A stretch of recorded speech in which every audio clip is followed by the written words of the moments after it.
Hey everyone, welcome back to Reddit Exposed Hub. I never thought I'd be typing out something like this. Part of me still can't believe this actually happened. But here we are. Fair warning, this is gonna be a long one. So, I turned 34 last Saturday. Not exactly a milestone birthday, but Julie, my wife, well, soon-to-be ex-wife, told me she was planning something special for the occasion. She seemed weirdly enthusiastic about it the whole week before. Constantly on her phone, smiling to herself, being super secretive. At the time, I thought maybe she was planning some surprise party or something nice, after all the crap we'd been going through lately. Things between us had been tense. Not screaming match tense, but that cold, quiet tension that honestly feels worse sometimes. We'd been married for 6 years, met in college. She was this gorgeous business major from a rich family, and I was the scholarship kid working 3 jobs to afford ramen. Classic story, right? Her family never approved of me. Her dad, Bronson, yes, that's actually his name, like some villain in an 80s movie, would make these little comments about my humble beginnings at every holiday dinner. Her mom would ask how that little job of yours was going even after I got promoted to team lead. And then there were the constant Instagram posts from Julie showing off our apartment, which wasn't fancy enough for her family but was the best we could afford while I was putting in overtime to save for a house. Julie kept posting these captions about making the best of things, or simple living, like we were some charity case. Always comparing our life to her cousin Nova, who married some hedge fund guy and lived in a damn mansion. The last few months, Julie had been spending more time with her family, coming home late from work events, smelling like expensive cologne. She'd get these texts that made her smile in a way she hadn't smiled at me in months. I'm not an idiot, I had suspicions. But I kept thinking if I just worked harder, got that promotion, maybe things would get better. So, back to my birthday. I came home from work. Yes, I had to work on my birthday, welcome to adult life, and the apartment was empty. Julie texted, saying to meet her at her parents' place for my surprise. Already weird, since her parents' house was the last place I'd want to celebrate anything, but whatever. I figured maybe she was trying to smooth things over with them. I show up at their McMansion in the suburbs, and Julie meets me at the door with this weird smile that didn't reach her eyes. The living room is full of people, her parents, her sister Annabelle, a couple of cousins, some family friends I recognize from past gatherings. They're all holding champagne glasses, and there's this awkward silence when I walk in. Julie says, "Todd, we have something special for your birthday," and her dad actually snickers. Not laughs, snickers, like cartoon villain. So I'm standing there, thinking maybe they got me a car or something stupid, when Julie pulls out this manila envelope from behind her back. For a split second, I thought maybe it was plane tickets or something. Then she says these exact words, slowly, with emphasis, surprise. "I'm leaving you for someone who isn't a disappointment." The room goes completely silent, except for her dad, who starts full-on laughing. I'm standing there, frozen, trying to process what the is happening when her dad says, "We never thought she'd actually marry someone so beneath her." Thank God she finally came to her senses. Julie shoves the envelope in my hands, divorce papers, already filled out, just waiting for my signature. Her mom literally pops a champagne bottle and starts pouring more glasses for everyone. They had planned this whole thing as some kind of sick celebration. I don't know what they expected, maybe for me to cry, to beg, to make a scene. Instead, something inside me just hardened. I looked at each of their smug faces, at the woman I thought I'd grow old with, and I just felt nothing. Like I was watching this happen to someone else. I asked Julie for a pen. Her smile faltered a bit. Guess that wasn't the reaction she wanted. Her dad handed me his fancy Mont Blanc. I went to their pristine white marble countertop, spread the papers out, and signed every single line without saying a word. No one said anything. The only sound was my pen scratching paper and someone awkwardly clearing their throat. When I finished, I looked directly at Julie and said, "Thanks for the birthday gift. Best one I've ever received." Then I walked out. Didn't slam the door, didn't curse, just left, while they stood there in confused silence. Their faces when I didn't break down? Almost worth the whole humiliation. I got in my car and just drove, no destination in mind. Found myself at this crappy dive bar where no one knew me. Ordered whiskey, then another. Stared at my phone as Julie's texts started coming in. Why didn't you say anything? Are you seriously not going to fight for us? You're just proving my point by running away. About 3 drinks in, something changed. The numbness wore off, and a cold rage started building. Not the explosive kind that makes you do something stupid, the calculating kind that makes you want to burn someone's world down methodically. See, what Julie and her family didn't know was how much dirt I had. 6 years of marriage to someone from a family that treats household staff like furniture? You hear things. You see things. Their accountant who drinks too much at parties and talks about creative bookkeeping. The cousin who's sleeping with her sister's husband. The dad's business trips that don't seem to involve much business. So I did 3 things that night. 1. Called my buddy Larry, who happens to be the most ruthless divorce attorney in the city. 2. Started screenshotting every suspicious text Julie had sent or received that I could access on our shared cloud. 3. Made a list of every business contact and friend who needed to hear my side of the story before hers. I didn't go home that night. Crashed at my friend's place and woke up with my phone blown up with more texts from Julie, now sounding more panicked than smug. Apparently, she expected me to come crawling back, begging to work things out. Instead, by noon the next day, Larry had already filed counter paperwork, I'd withdrawn my half from our joint accounts, left hers untouched, I'm not stupid, and I'd rented a storage unit where I moved all my important stuff while she was having brunch with her family, probably laughing about how devastated I must be. It's been a week now. I'm staying at an Airbnb while I figure out my next move. Julie's gone from smug to confused to angry to frantically calling me every hour. Her last text said, "This isn't how this was supposed to go." No, pause. Julie, this isn't how any of it was supposed to go. Larry says I'm in a stronger position than she expected. No kids, thank God. My name on most of our major assets, and enough evidence of her affair. Oh yeah, did I mention she's been sleeping with her coworker Ronan for months? To make her disappointment claims look pretty ironic. So that's where I am now, planning my next steps carefully. The rage hasn't subsided, but it's focused now. Her family thought I was nothing, treated me like dirt for years, celebrated the end of my marriage like it was a graduation party. They have no idea what's coming. Anyone else ever deal with such a public humiliation from a spouse? How did you handle it?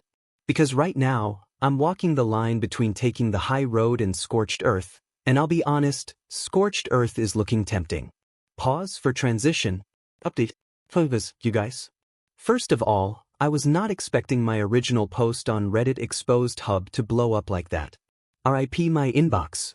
Thanks for all the awards and support, and to the 3 people who DM'd me their divorce attorney recommendations. Respect. So, it's been 3 months since the birthday party from hell, and some of you have been asking for an update. Buckle up because there have been developments. Where to start? I guess with the bombshell I discovered 2 days after my last post. So, I'm going through our shared cloud storage to download photos I wanted to keep before Julie could delete them, and I stumbled across a folder called Work Presentation. Weird thing is, it was created around the time Julie started acting sketchy. Being the suspicious bastard I now am, I clicked on it. It wasn't a work presentation. It was hundreds of screenshots of texts between Julie and her coworker Ronan, going back 8 months. Complete with cute pet names, hotel meeting plans, and enough emojis to stock a digital grocery store. Pro tip: if you're cheating, maybe don't save the evidence to a shared cloud account. Just saying. There were selfies of them together at places Julie told me she was working late at. Turns out, she wasn't analyzing quarterly reports at 10 p.m. on a Thursday, unless Ronan's abs were somehow involved in the financial analysis. I forwarded everything to Larry, divorce attorney extraordinaire, who literally just texted back. Christmas came early this year. The guy's a savage, and I'm here for it. So that's discovery number 1. But here's where things get interesting. After the initial shock wore off, I made 3 decisions. 1. I was going to focus on getting my pause together instead of just revenge. 2. I was going to let the divorce process play out through Larry without engaging with Julie directly. 3. I was going to start subtly building a new life that would eventually make her regret everything. The apartment we shared had too many memories, so I found a month-to-month rental. Nothing fancy, but it has this small balcony where I can actually see the stars at night. First night there, I sat outside with a beer, looked up at the sky, and realized I hadn't felt peace like that in years. Started hitting the gym regularly, not because I'm trying to get a revenge body, though, not gonna lie, that was part of the motivation, but because I needed somewhere to put all this anger. First week, I could barely lift anything without my noodle arms shaking. Now, I'm actually starting to see definition. Who knew emotions could be channeled into biceps? The divorce proceedings have been interesting. Julie apparently expected to get half of everything plus alimony because, in her words, she sacrificed career opportunities for our marriage.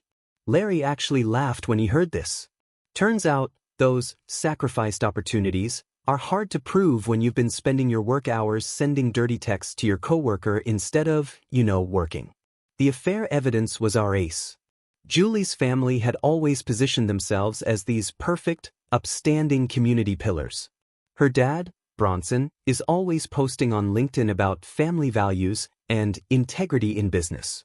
The threat of their precious daughter's affair becoming public knowledge during divorce proceedings made them suddenly very agreeable to Larry's terms. One weird moment came when I was clearing out the last of my stuff from our apartment. Julie showed up unexpectedly, first time I'd seen her since the birthday ambush. She looked different.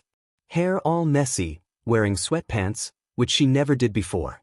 She started with this whole speech about how she made a mistake, how Ronan wasn't who she thought he was, how maybe we could talk about reconciliation. I just walked past her with my box of stuff and said I'd have my attorney contact hers if she had anything to discuss.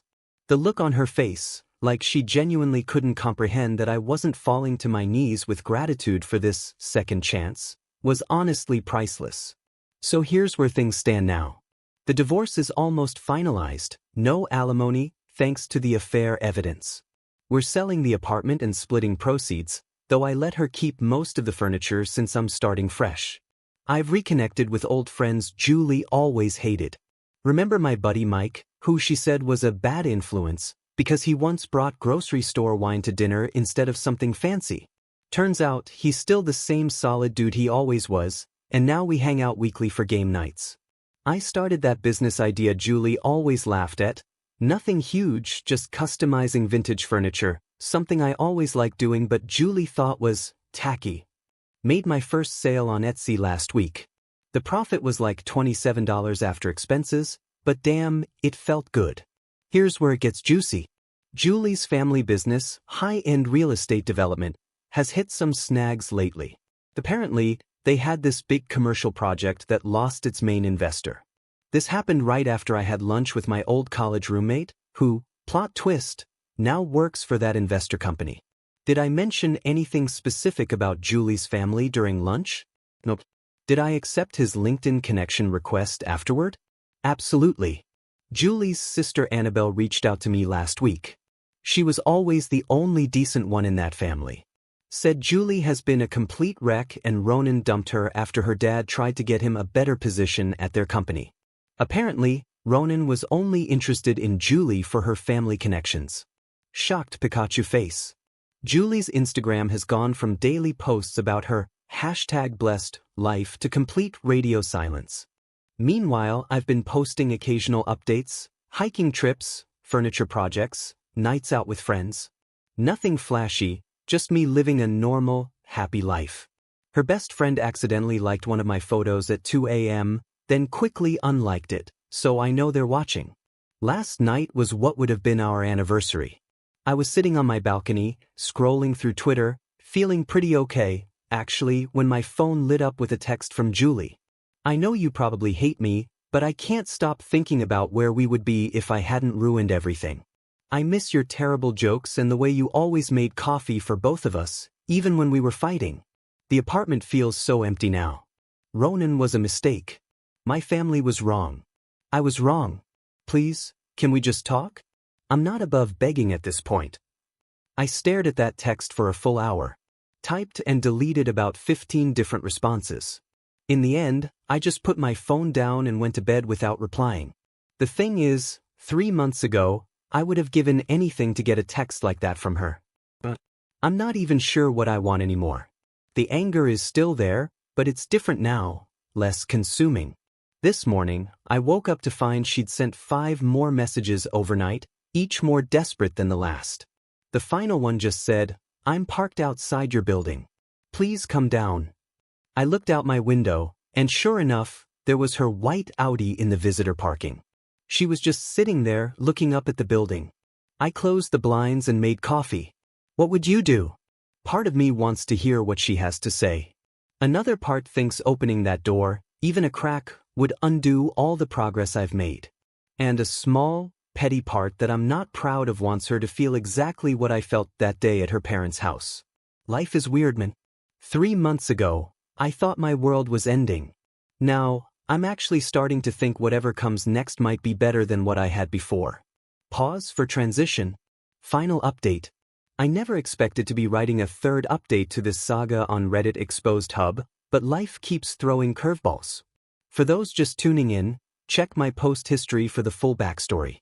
Basically, my ex-wife Julie ambushed me with divorce papers at my birthday party in front of her entire family, who literally popped champagne to celebrate getting rid of me. Classy stuff. So, it's been exactly 6 months since that lovely birthday surprise. A lot has changed. I moved out of that month-to-month rental into an actual house. Nothing fancy, just a small 3-bedroom in a decent neighborhood with a yard where I can finally get a dog. More on that later. The divorce was finalized 2 months ago with surprisingly little drama. In the end, Julie's family lawyer folded like a cheap lawn chair once Larry showed the receipts of the affair. My furniture side hustle has been doing okay, not quitting my day job okay, but enough to fund my coffee addiction and pay for streaming services. I've got regular customers now who specifically request my style. Still weird to think people actually like the stuff Julie used to call tacky garage sale rejects. Anyway, I was having a pretty normal Thursday night, ordered pizza, binging that new series everyone's talking about on Netflix. Honestly, it's mid, but I'm too invested to stop now. When my Ring doorbell notification goes off at like 11:30, I check it, thinking it's probably some drunk neighbor who got the wrong house again. Instead, I see Julie's car parked across the street, just sitting there, lights off. At first, I thought maybe she dropped someone off, but the car didn't move for over an hour. So I did what any normal person would do, ignored it and went to bed. But I couldn't sleep, knowing she was just waiting out there.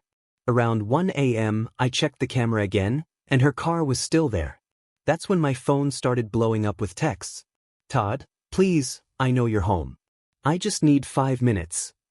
I've been trying to reach you for weeks. Please answer. I've made a horrible mistake." And the kicker that actually made me get out of bed, I've been sleeping in my car for 2 days. I have nowhere else to go.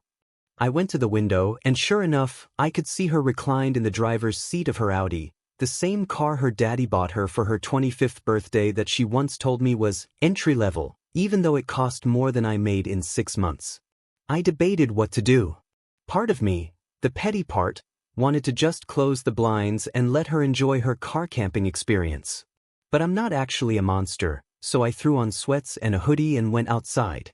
The look on her face when I tapped on her window was rough. Her makeup was smeared, hair unwashed, wearing what looked like the same clothes from her last Instagram post 3 days ago.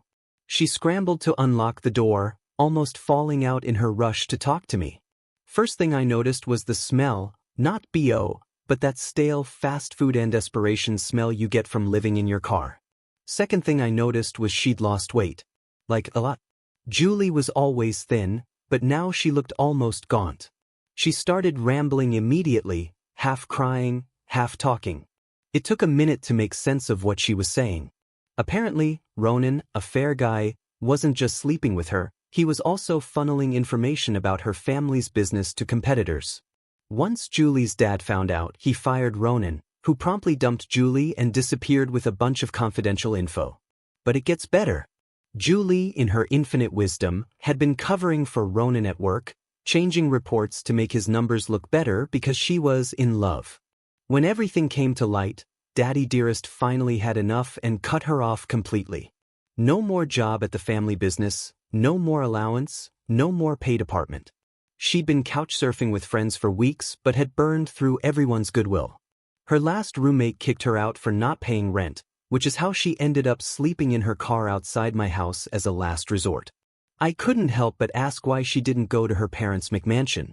That's when she dropped the bomb that her dad Bronson's business was under investigation for some shady financial stuff that Ronan had exposed. Turns out Mr. High and Mighty had been cutting corners and cooking books for years. Their assets were temporarily frozen, and they'd had to downsize dramatically while the investigation continued. The karmic justice was almost too perfect. I invited her inside, not because I was considering taking her back, but because it was cold, and I didn't need a hypothermic X on my conscience. She walked in and immediately started crying again, this time about how nice my place looked. It's literally just normal furniture with actual plants I've managed to keep alive, but compared to her living in a car, I guess it was the Ritz. We sat at my kitchen table and I made coffee while she talked. The whole story came pouring out, how her parents had pressured her into the divorce after finding out about Ronan, convincing her she could trade up while taking half my assets, how they'd planned the whole birthday ambush as a way to humiliate me so I'd sign quickly without fighting, how she'd realized within weeks that she'd made a terrible mistake, but her pride kept her from admitting it. She actually said, and I quote, "I thought you'd fight for me." That's when I laughed, not meanly, just the absurdity of it all. She orchestrates this public humiliation, tells me I'm a disappointment, serves me divorce papers on my birthday, and expected me to what? Beg her to reconsider? Write a heartfelt letter about how I couldn't live without her? I asked her what she wanted from me now. More tears than she laid it out. She wanted to try again. She'd learned her lesson and grown as a person in 6 months, apparently. She had nowhere to go, no money, no job prospects. Her expensive degree was useless without Daddy's connections. She thought maybe she could move in with me while we figured things out. I let her finish, then I did something that surprised even me. I thanked her. I thanked her for the divorce, for showing me exactly who she and her family were, for forcing me to rebuild my life on my own terms. The past 6 months had been hard but also weirdly liberating. For the first time since college, I was making choices based on what I wanted, not what would please her or impress her family. She stared at me like I'd grown a second head. Then came more tears and bargaining. She'd do anything to fix things. She'd changed. She'd never appreciated what she had. I told her she could crash on my couch for one night because it was late and I wasn't sending anyone out to sleep in their car. But in the morning, she needed to figure out her next steps, steps that didn't involve me. The look of shock on her face was almost comical. I don't think Julie had ever been told no in her entire life. Morning came, and I made breakfast because that's just what decent humans do. While we were eating, her phone rang. It was her dad. She put it on speaker, habit, I guess, and I heard Bronson's voice for the first time since the birthday party. Gone was the smug condescension, replaced by something I'd never heard from him before, desperation. Their business was barely hanging on. Investors were pulling out left and right. They needed help from someone with connections in the industry, and Julie had mentioned I'd been doing well. He actually asked if I would consider meeting with him to discuss potential opportunities for mutual benefit. I almost choked on my coffee. The same man who laughed at me for being beneath, his daughter was now practically begging for my help. Julie looked at me with this weird mix of hope and embarrassment. I told Bronson I wasn't interested in any business arrangements with him, but I knew someone who might be able to help, Mia, the woman I'd been seeing for the past month. She's actually brilliant at helping struggling businesses rebuild their reputation. Just friends so far, but honestly, the healthiest relationship I've had in years. There was a long silence on the phone. Then Bronson asked for her contact information. I gave it to him, ended the call, and looked at Julie. The realization was dawning on her face that not only was I not taking her back, but I'd moved on. She left an hour later with a backpack of essentials and an Uber to her sister Annabelle's place, who'd agreed to let her stay temporarily. As she was leaving, she asked if I would ever forgive her. I told her I already had, not for her sake, but for mine. Holding on to anger was exhausting, and I had furniture to refinish and a dog to adopt. Speaking of which, meet Max, the three-legged rescue pit bull I adopted last weekend. He drools on my couch and steals my socks, but he's the best decision I've made in years. So that's the end of the Julie saga. 6 months from champagne celebrating my devastation to sleeping in her car outside my house. Life comes at you fast. I don't know what happens next for her. I hope she figures her pause out. I hope her family learns something from all this. But mostly, I'm just looking forward to all the things I never got to do when I was trying to fit into their world. Traveling without worrying about luxury accommodations, making furniture without being told it's embarrassing, getting a dog that sheds all over everything. For those who followed this whole crazy story on Reddit Exposed Hub, thanks for the support, the advice, and occasionally calling me out when I was being a dick. It helped more than you know. Anyone else come out the other side of a nightmare and realize it was actually the best thing that ever happened to you?